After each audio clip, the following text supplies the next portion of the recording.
नमस्कार, मी पंजाब डक. आज आहे 4 ऑगस्ट 2026. आजच्या व्हिडिओमध्ये राज्यात परत एकदा मुसळधार पाऊस आणि काही ठिकाणी अतिमुसळधार पाऊस पडणार आहे त्याचा अंदाज ह्या व्हिडिओमध्ये देणार होते. पण त्या अगोदर काय करणार आहे, आज म्हणजे 4 ऑगस्टपासून ते 7 ऑगस्टच्या दरम्यान राज्यात कुठं कुठं पाऊस पडणार, कसा पडणार आहे त्याचा अंदाज देणार आहे. तर राज्यात आज 4 ऑगस्ट, 5 आणि 6 ऑगस्टच्या दरम्यान या 3 दिवसामध्ये राज्यात विखुरलेल्या स्वरूपाचा पाऊस पडणार आहे. 22 मिनिटाचा, 10 मिनिटाचा, अर्ध्या तासाचा, 1 तासाचा असा पाऊस पडणार आहे म्हणून हा अंदाज लक्षात येतात. सर्वप्रथम हा कुठं पाऊस पडणार आहे, जे भाग आतापासून पावसामध्ये वंचित होते, म्हणजे ज्या भागात अद्यापही पाऊस पडलेला नाही त्या भागात हे पाऊस पडणार आहे.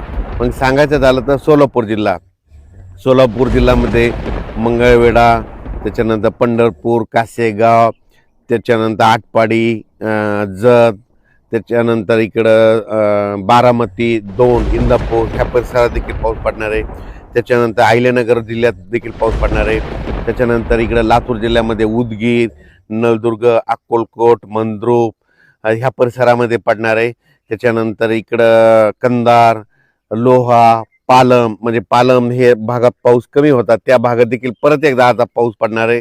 त्याच्यानंतर परभणी जिल्हा, जालना जिल्हा, बीड जिल्हा ह्या 3 जिल्ह्यात देखील चांगला वेगवेगळ्या भागात पडणार आहे. सर्व दूर पडणार नाही, फक्त भाग बदलत पडणार आहे म्हणून हा अंदाज लक्षात यायचा. नांदेड जिल्ह्यात आज जरा जास्त पाऊस पडणार आहे म्हणून हा नांदेडकरांनी अंदाज लक्षात यायचा. धर्माबाद, बिलोली, नायगाव, नरसी,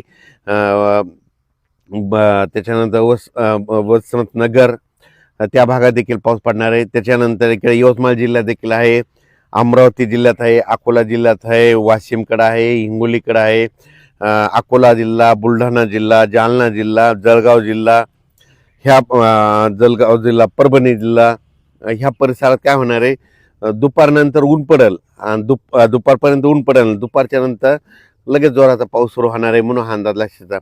आणि मुंबई कोकणपट्टीचा म्हणजे ते पालघरपासून ते इकडं रत्नागिरीपर्यंत, गोव्यापर्यंत ते पाऊस सुरूच राहील. त्याच्यामुळे पुणेकडे देखील सरी सुरू राहते. घाटमाथ्यावरला पाऊस आज जोर धरणार आहे म्हणून हा अंदाज लक्षात यायचा. मुंबईला देखील पाऊस सुरू होईल, नाशिकला देखील पाऊस येईल, संगमनेर, अकोलेकडे पडेल. त्याच्यानंतर नंदुरबार, धुळेकर सरी येतील, काही ठिकाणी रिमझिम पाऊस येईल.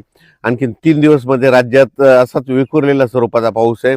सर्वदूर नाही पण पाऊस येणार आहे म्हणून ह्या लक्षात येतं. पण आता याच्यानंतर पाऊस कधी येणार आहे, तर राज्यातल्या शेतकऱ्याला 7 ऑगस्टपासून ते 13 ऑगस्टपर्यंत, 13-14 ऑगस्टपर्यंत शेतीची कामे करण्यास वेळ आहे.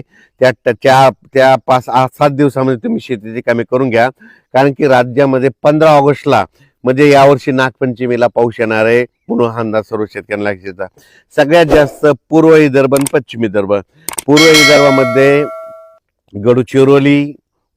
गडचिरोली, चंद्रपूर, वर्धा, नागपूर, भंडारा, गोंदिया, यवतमाळ, अमरावती, अकोला, नांदेड, हिंगोली, वाशिम, बुलढाणा ह्या जवळपास 11-13-15 जिल्ह्यामध्ये मात्र मुसळधार पाऊस पडणार आहे म्हणून हा अंदाज लक्षात यायचा. सांगायचं म्हणजे यावेळेस वरून राज्याची बॅटिंग विदर्भाकडे, पण हेच कमी दाबाचा पट्टा काय होईल, आता जसा पाऊस गेला तसा इकडं लगेच पुन्हा जालनाकून जळगाव, नंदुरबार, धुळे, नाशिककडे परत जाणार. मग त्याच्यानं परत नाशिककडे देखील उत्तर महाराष्ट्राकडे जोरदार पाऊस पडणार म्हणून परत पुन्हा गोदावरी नदीला पाणी येणार. आणि योगायोगानं तुम्हाला एक सांगू इच्छितो की जायकवाडी धरण आहे आजच्यानं 90% भरलंय. तर तुम्हाला सांगतो 90 आणि 93% झाल्याच्या नंतर ते सोडणार आहे. तर जायकवाडी धरणातले जी नदी आहे गोदावरी नदी, ती पैठणपासून पुढे निघते, ती नांदेडपर्यंत आहे. ज्यांच्या मोटरी असेल तर चालू असल्या तर ठेवा, पण बंद असल्या तर काढून घ्यायची तयारी ठेवा, कारण की जायकवाडी धरणाचं पाणी कधीही सुटू शकते, कारण वरतून आवक चालू आहे. 93% झाल्याच्या नंतर हे जायकवाडी धरणाचं पाणी सोडू शकते म्हणून हे त्याचे आदेश येतील, तुम्हाला निर्देश देखील येते, त्या आदेशाचं पालन करावं म्हणून शेतकऱ्याला माझी विनंती. नदीकाठचे गाय गोटे असतील तर तुम्ही तुमचे आता ह्या 2-3 दिवस चरायला सोडू नका, कारण की कोणत्याही क्षणी पाणी सोडू शकतात आणि एखादं पाणी सोडलं तर आपल्याला लक्षात येत नाही, मोबाईलचे चार्जिंग नसल्यामुळं मेसेज कळत नाही, त्याच्यामुळे तुम्ही तुमचं सतर्क राहावे. त्याच्यानंतर सगळ्यात सांगायचं झालं तर ह्या पावसामध्ये 200 मिलीमीटर ते 250 मिलीमीटर पुन्हा एकदा पाऊस राज्यात पडणार आहे. ते 15 ऑगस्टच्या दरम्यान म्हणजे म्हणजे 15, 16, 17च्या दरम्यान ते पूर्व विदर्भातच पडणार आहे.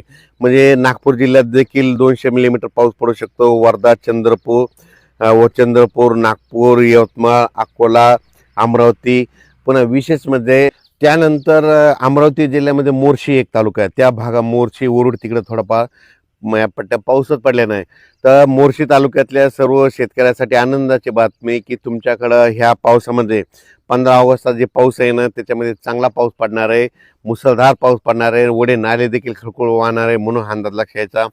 जळगाव जिल्हा बुलढाणा जिल्ह्यातल्या सर्व शेतकऱ्याला सांगू इच्छितो, आता जसा पाऊस पडला परत एकदा तुमच्याकडे एकदा जोराचा पाऊस येणार आहे.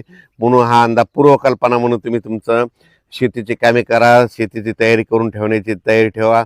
त्याच्यानंतर विशेष म्हणजे येलदरी धरण येतं त्या लाभ क्षेत्रातल्या शेतकऱ्याचे फोन आले, येलदरी धरण सिद्धेश्वर धरण आहे, तर आमचं येलदरी धरण सिद्धेश्वर भरेल का नाही. तर तुम्हाला सांगतो येलदरी सिद्धेश्वर धरणाला खडकपूर्णाच्या परिसरामध्ये पाऊस पडायला पाहिजे. आणि खडकपूर्णा जे धरण आहे त्याला पाऊस पडायला बुलढाणा जिल्ह्यामध्ये विदर्भात पडायला पाहिजे. तर या पावसामध्ये विदर्भामध्ये त्या खडकपूर्णाच्या कॅचमेंट एरियामध्ये पाऊस पडणार आहे. त्याच्यामुळं खडकपूर्णा भरलं तर त्याचं पाणी येलदरीला येतं, येलदरीचं पाणी सिद्धेश्वरला येतं आणि त्याचा हिंगोली जिल्ह्याला फायदा होतो. म्हणून त्यांच्यासाठी आनंदाची बातमी, सप्टेंबरपर्यंत हे तिन्ही धरणं भरून जाणार आहेत. म्हणून त्यांच्यासाठी आनंदाची बातमी. म्हणून हे देखील त्यांनी अंदाज लक्षात घ्यायचा. कोकणपट्टी घाटमाता, मुंबई पुणे नाशिक, इगतपुरी, अकोले संगमनेर आणि इकडं कोल्हापूर त्या तिकडला आणि महाबळेश्वर त्या पट्ट्यातला पाऊस मध्ये आज ह्या 3 दिवस आणखीन जोर धरणार आहे. म्हणून हे लक्षात यायचं. 7 तारखेच्या नंतर ते देखील जोर ओसरत. पण त्याच्यानंतर परत 15 ऑगस्टला पुन्हा परत पाऊस सक्रिय होणार आहे. म्हणून हा अंदाज लक्षात यायचा. तुम्हाला सांगतो यावेळेस नागपंचमीच्या वेळेस पाऊस येणार आहे. गणपती आगमनाच्या वेळेस गणपतीच्या त्या 9 दिवसामध्ये देखील पाऊस येणार आहे. दसऱ्याला देखील पाऊस पडणार आहे. म्हणून हा अंदाज सर्व शेतकऱ्यांना लक्षात यायचा. तसेच तेलंगणातल्या शेतकऱ्यांना सांगू इच्छितो की आजच तेलंगणामध्ये जवळपास 4 ऑगस्ट 5 आणि 6च्या दरम्यान तेलंगणा, धर्माबाद, आदिला, डोंगरी तहसील तिकडे देखील पाऊस पडणार आहे. म्हणून अंदाज त्यांनी लक्षात द्यायचा. कर्नाटककडे देखील आज बऱ्याच भागामध्ये विखुरलेल्या स्वरूपाचा पाऊस पडणार आहे. म्हणून कर्नाटकच्या शेतकऱ्यांना अंदाज लक्षात द्यायचा. मध्य प्रदेशकडे मात्र खंडवा, उज्जैन, इंदोर त्या परिसरात मात्र 15 ऑगस्टच्या नंतर मुसळधार पाऊस पडणार आहे. म्हणून त्यांनी देखील अंदाज लक्षात घ्यायचा. आत्ता देखील तिकडे मध्य प्रदेशकडे पाऊस पडणार आहे.